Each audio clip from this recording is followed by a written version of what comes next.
আজ আমি আপনাদের জন্য নিয়ে এসেছি একদম পারফেক্ট দুধ মাখন পিঠার রেসিপি। এটি একটি জনপ্রিয় ঐতিহ্যবাহী পিঠা, খুবই সুস্বাদু ও খুব সহজেই বানানো যায়। চলুন তাহলে রেসিপিটি শুরু করা যাক।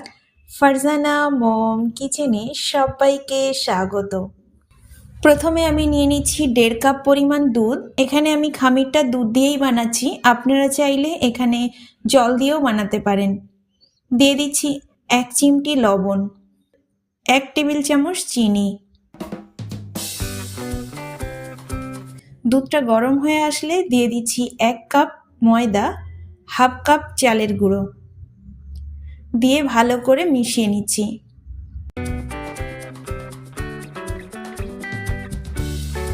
খামিরটা তৈরি হয়ে গেছে। এভাবে আমি 2 থেকে 3 মিনিটের জন্য রেখে দেব, যাতে খামিরটা ভালোভাবে সিদ্ধ হয়ে যায়।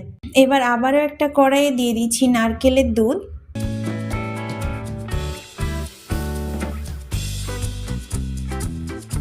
দিচ্ছি 3টে এলাচ, স্বাদ মতো লবণ দিয়ে ভালো করে মিশিয়ে নিচ্ছি। দুধের সঙ্গে ভালো করে মিশিয়ে নিচ্ছি।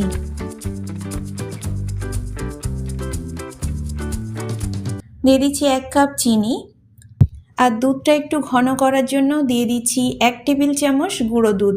নারকেলের দুধটা অনেকটাই ঘন আছে, ওই জন্য এখানে আমি 1 টেবিল চামচ গুঁড়ো দুধ দিয়েছি। দুধটা বেশি ঘন হয়ে গেলে পিঠেটা ভিজতে চাইবে না, ওই জন্য দুধের ঘনত্বটা বুঝেই গুঁড়ো দুধটা ব্যবহার করতে হবে। আমার দুধটা অনেকটাই ঘন হয়ে এসেছে, 1 থেকে 2 বার ফুটিয়েই নামিয়ে নেব। এই পর্যন্ত এসে রেসিপির কোনো অংশ যদি ভালো লেগে থাকে একটা লাইক করে দেবেন। আমার চ্যানেলে নতুন হয়ে থাকলে চ্যানেলটি সাবস্ক্রাইব করে পাশে থাকবেন। ফেসবুক থেকে দেখলে পেজটি ফলো করে দেবেন। একটা প্লেটে ঢেলে নিচ্ছি। হালকা গরম থাকা অবস্থায় খামিরটাকে মথে নিতে হবে।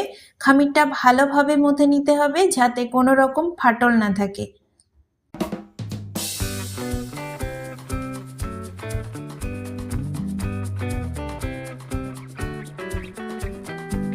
খামিরটা ভালোভাবে মথানো হয়ে গিয়েছে। এবার আমি দিয়ে দিচ্ছি 1 টেবিল চামচ ঘি। ঘিটা দিয়ে আবারও ভালো করে মথে নেব। ঘিটা দেওয়ার কারণে পিঠা তৈরি করার সময় হাতে লেগে যাবে না। ভাবে মথে নিতে হবে। খামিরটা আপনি যত ভালো করে মথে নেবেন, পিঠাটা ভেজানোর পরে অনেক বেশি সফট নরম হবে। ছোট ছোট লেচি কেটে নিয়ে একটা চামচের সাহায্যে হাত দিয়েই আমি পিঠাগুলো বানিয়ে নিচ্ছি। চামচের সাহায্যে পিঠাগুলো আমি কিভাবে বানিয়ে নিচ্ছি আপনারা দেখেই বুঝতে পারছেন। একটা আঙুল দিয়ে এভাবে চেপে দিচ্ছি, যাতে পিঠাটা ভাজার সময় ফুলে না ওঠে।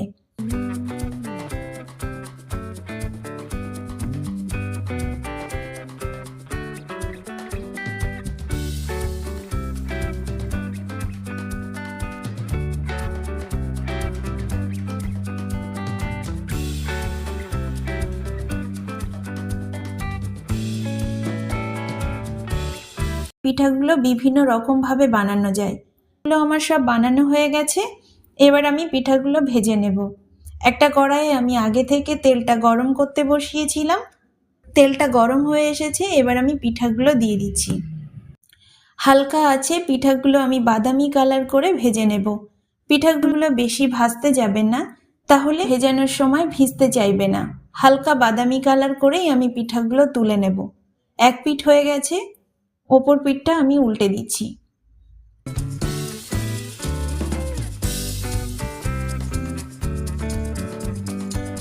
দেখতেই পাচ্ছেন পিঠার কালারটা কেমন আছে।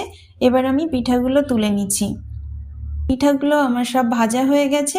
এবার পিঠাগুলো খুব গরম থাকা অবস্থায় দুধে ভেজানো যাবে না, তাহলে ভেজানোর পরে পিঠার গায়ে থেকে ছেড়ে ছেড়ে আসবে, দেখতে ভালো লাগবে না। পিঠাগুলো যখন হালকা গরম থাকবে তখন দিয়ে দেব উষ্ণ গরম দুধ। দুধটা দিয়ে আমি ঢাকনা দিয়ে ঢেকে রেখে দেব।